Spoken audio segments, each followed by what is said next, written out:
Pernah kepikiran nggak, kenapa sih kita ngomong pakai bahasa tertentu? Dan gimana bahasa itu tanpa kita sadari ikut ngebentuk cara kita mandang dunia? Nah, kali ini kita bakal nyelam lebih dalam ke gagasan keren dari seorang penulis Kenya, Ngugi wa Thiong'o, tentang hubungan yang sering kali nggak kelihatan antara bahasa, budaya, dan kekuasaan. Buat mulai, coba deh kita resapi kutipan dari Ngugi sendiri. Kolonialisme ekonomi dan politik itu mudah dideteksi. Kolonialisme pikiran lebih sulit dideteksi. Nah, kutipan ini tuh kunci buat ngebuka inti masalahnya. Ada loh bentuk penjajahan yang nggak kelihatan, yang operasinya itu ada di dalam pikiran kita sendiri. Oke, jadi mari kita bedah satu persatu ya, biar kita benar-benar paham apa sih yang dia maksud. Kita mulai dari kolonialisme pikiran, si rantai yang tak terlihat ini. Jadi, apa itu kolonialisme mental? Gini deh, bayangin sebuah kondisi di mana satu masyarakat yang sebenarnya udah merdeka, tapi secara nggak sadar masih terus-terusan ngelihat diri mereka sendiri pakai kacamata bekas penjajahnya. Mereka jadi nyari pengakuan dari luar, dari barat, yang ujung-ujungnya malah bikin budaya dan inisiatif lokal mereka sendiri jadi nomor dua. Ini warisan yang nggak kasat mata, tapi kerasa banget. Dan menurut Ngugi, kendaraan utama yang membawa kontrol mental ini, jawabannya adalah bahasa. Buat dia, bahasa itu bukan cuma alat buat ngobrol.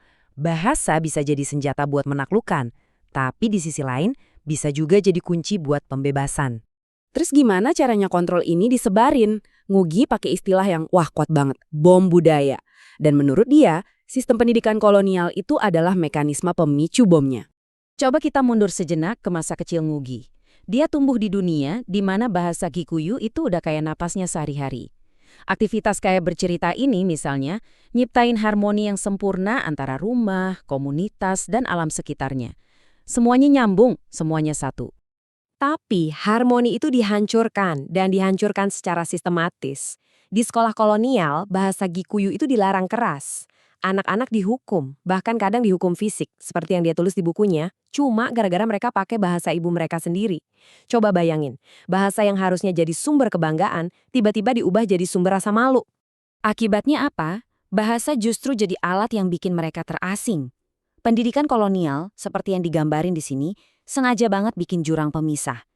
Di satu sisi, ada dunia sekolah yang asing dengan bahasa Inggrisnya, di sisi lain ada realitas budaya di rumah.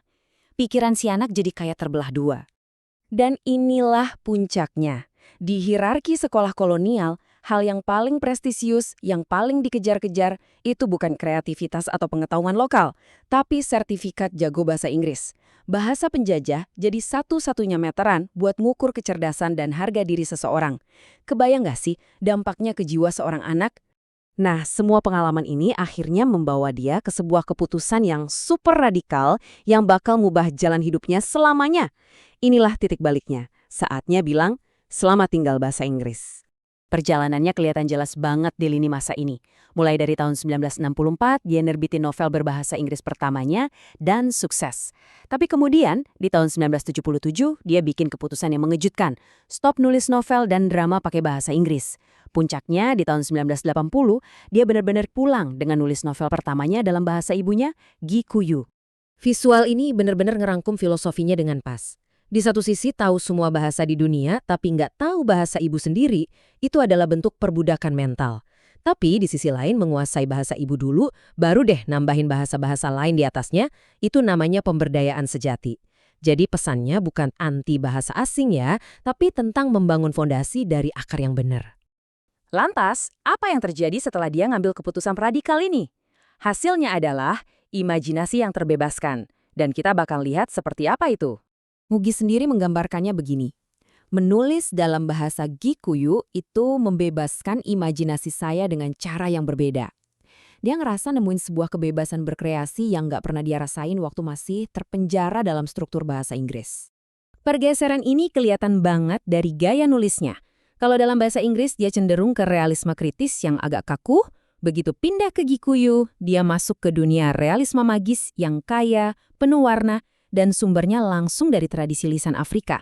Ini bikin dia bisa mengakses dunia cerita yang jauh lebih dalam dan otentik. Dan yang paling penting, proses ini tuh bukan sesuatu yang dipaksain. Koneksinya dengan akar budayanya jadi terasa lebih organik dan alami. Seperti yang digambarin di sini, ini adalah sebuah momen pulang ke rumah yang sejati buat imajinasinya. Terus, apa gagasan Ngugi ini cuma relevan buat zaman dulu aja? Oh, ternyata nggak sama sekali. Yuk kita lihat gimana gagasannya bergema sampai hari ini dalam apa yang bisa kita sebut sebagai fajar budaya baru. Dan disinilah kita bisa nemuin harapan. Ngugi ngeliat ada tanda-tanda kebangkitan budaya yang nyata di Kenya. Mulai dari kebijakan pemerintah yang mulai dukung bahasa lokal, meledaknya panggung seni pertunjukan, munculnya film-film keren, sampai makin banyaknya buku yang terbit dalam bahasa Gikuyu dan Kiswahili. Roda sejarah mulai berputar ke arah yang benar. Visinya buat masa depan tuh optimis banget. Dengan semangat semakin banyak, semakin meriah, dia ngajak para penulis muda buat ngeramein dunia dengan cerita dalam bahasa ibu mereka masing-masing. Tujuannya adalah nyiptain sebuah taman sastra yang kaya dan beragam, bukan sebuah ladang monokultur.